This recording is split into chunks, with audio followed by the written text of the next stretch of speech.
अमेरिकेचे राष्ट्राध्यक्ष Donald Trump यांनी 1 ऑगस्टपासून भारतातून आयात होणाऱ्या वस्तूंवर 25% अतिरिक्त कर लादण्याचा निर्णय घेतला असून त्यामुळे भारतीय उद्योग आणि शेती क्षेत्रावर गंभीर परिणाम होणार आहेत। व्यापार वाटाघाटी सुरू असतानाही अमेरिकेकडून सातत्याने धमक्या देण्यात येत आहेत। रशियाकडून भारत तेल व शस्त्रास्त्रे विकत घेत असल्याने ती खरेदी थांबवण्याची धमकी ट्रम्प यांनी दिली आहे। अन्यथा 27 ऑगस्टपासून आणखी 25% अतिरिक्त कर लावण्याची घोषणा करण्यात आली आहे। या कृतीतून अमेरिकन साम्राज्यवादाचा कुरूप चेहरा उघड झाला असून भारताच्या सार्वभौमत्वावर व स्वतंत्र व्यापार धोरणांवर सरळ आक्रमण केले जात आहे।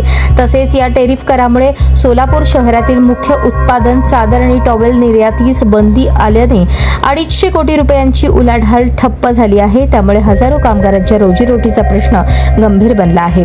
टेरिफ कर हाणून पाडा, अन्यथा रस्त्यावरची लढाई आणखी तीव्र करण्याचा इशारा ज्येष्ठ नेते तथा माजी आमदार कॉम्रेड नरसय्या आडम मास्टर यांनी दिला। बुधवार दिनांक 13 ऑगस्ट रोजी सेंटर